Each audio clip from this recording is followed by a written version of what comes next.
Hello everyone!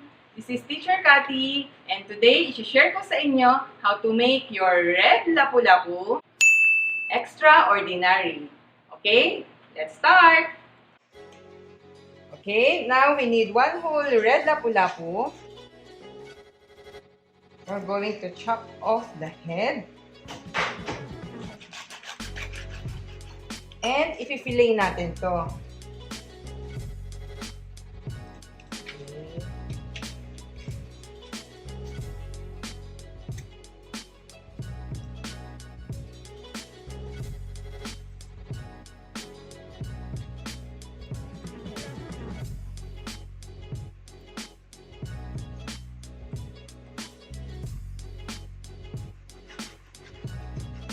Okay, hindi natin kailangan sirain yung buntot.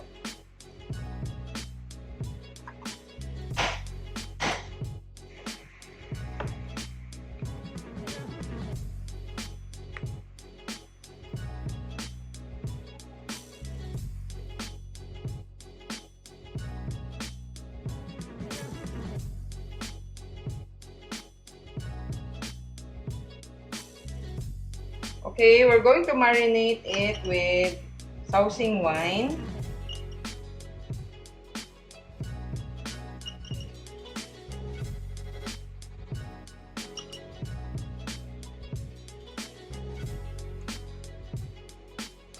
Salt.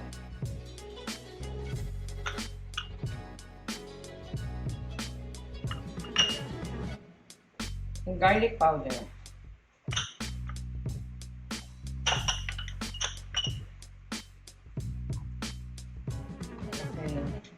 Now, we're going to roll this one. Lalagyan ko muna siya ng konting cornstarch.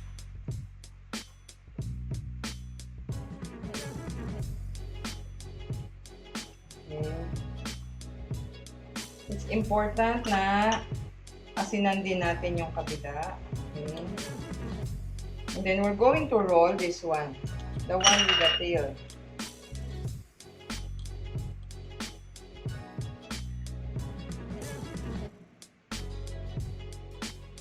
Gamit tayo ng toothpick. Secure natin yung tail para hindi siya mag-fold.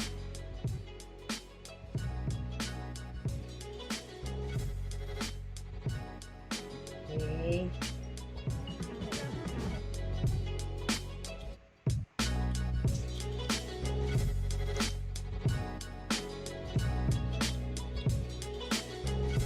Ito na siya. Tada! Okay.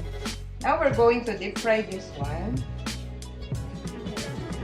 Bigyan lang natin siya ng konting cornstarch. Okay. Pinheat na natin ng oil.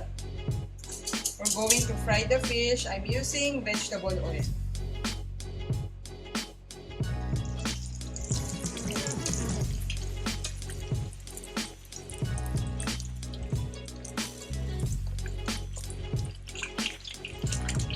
Hold lang natin yung buntot ng face.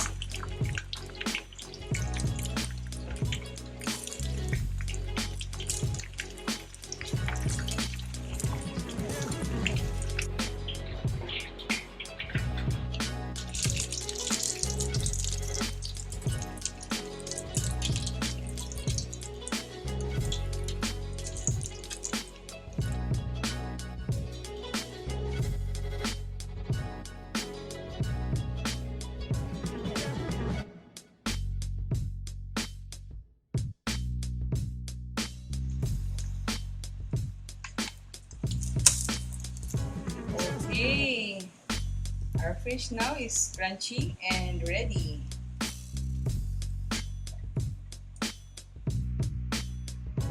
Okay, let's set this aside.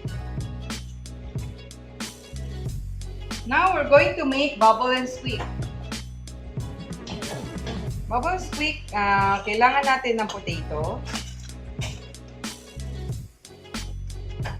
Na-boil ko na tong potato.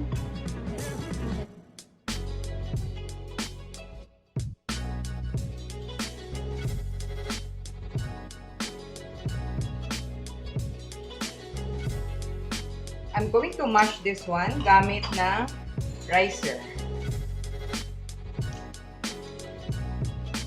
Kung wala kang ricer sa bahay, you can use fork.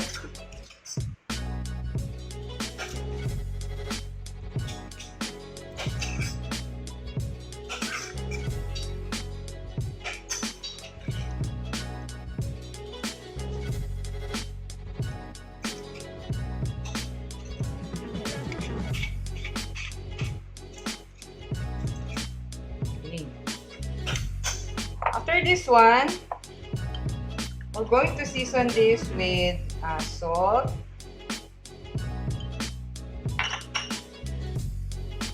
white pepper,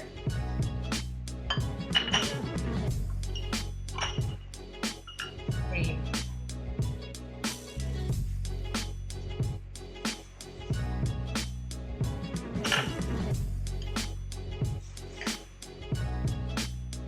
Ganito itong Bubble and Squeak kasi we can use our leftover potatoes or leftover mashed potatoes.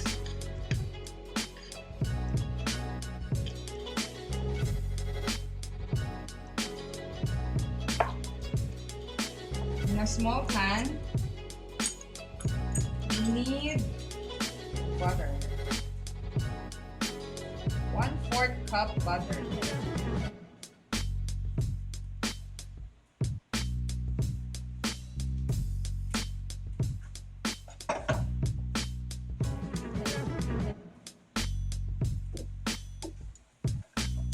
The butter, and then this is cabbage.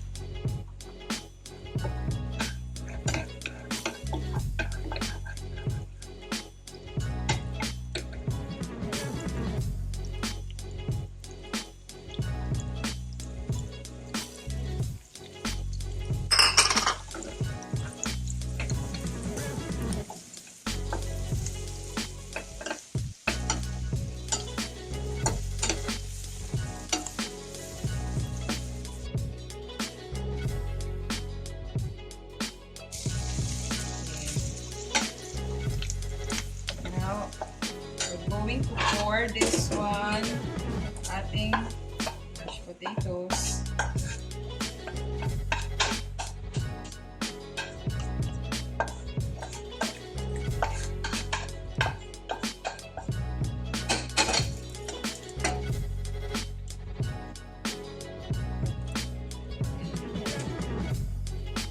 Mix lang natin mabuti.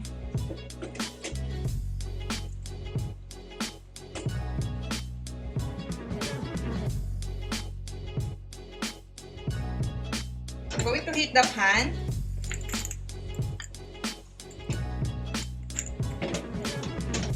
And then we're going to put back the potato.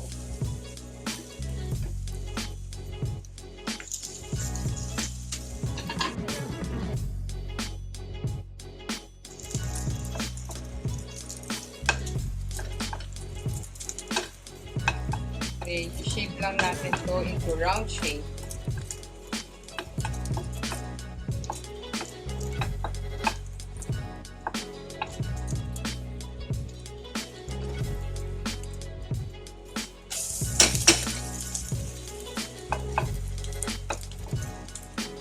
Okay, this is the perfect color. Para siyang crunchy.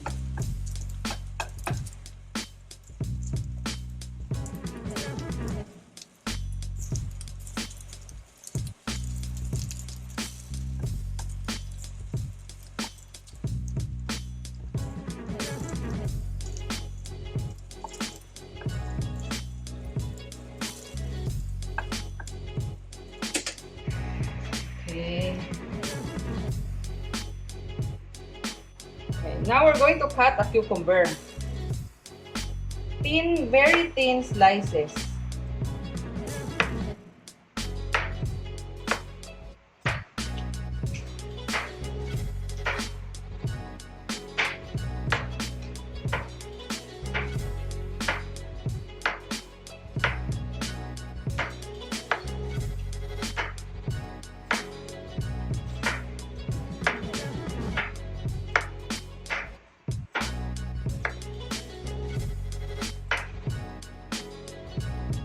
Okay? Then we're going to press it like this.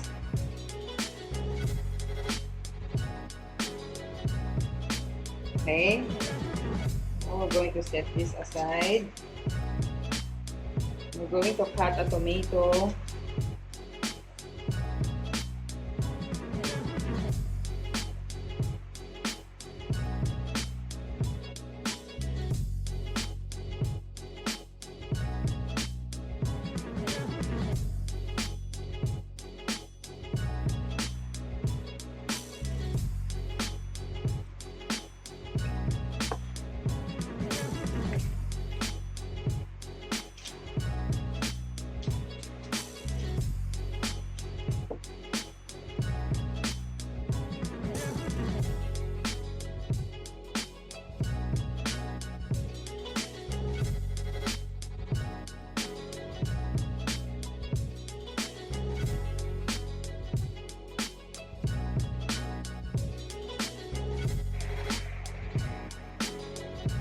Okay.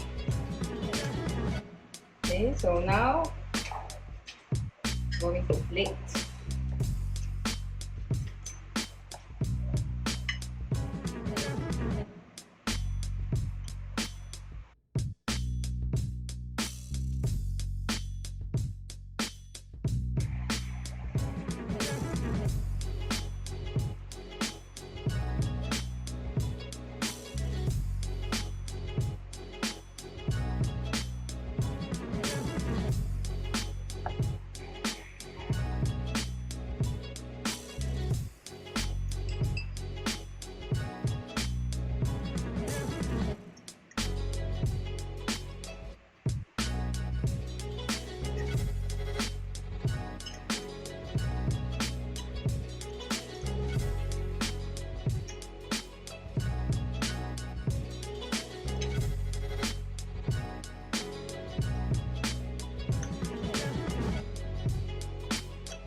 I'm going to top this with cherry.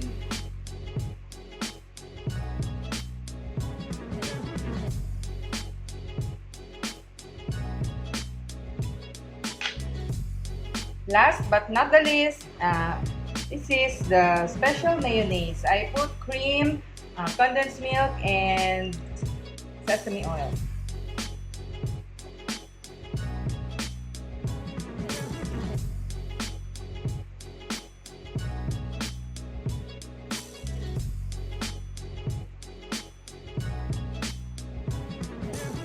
Okay, this is it.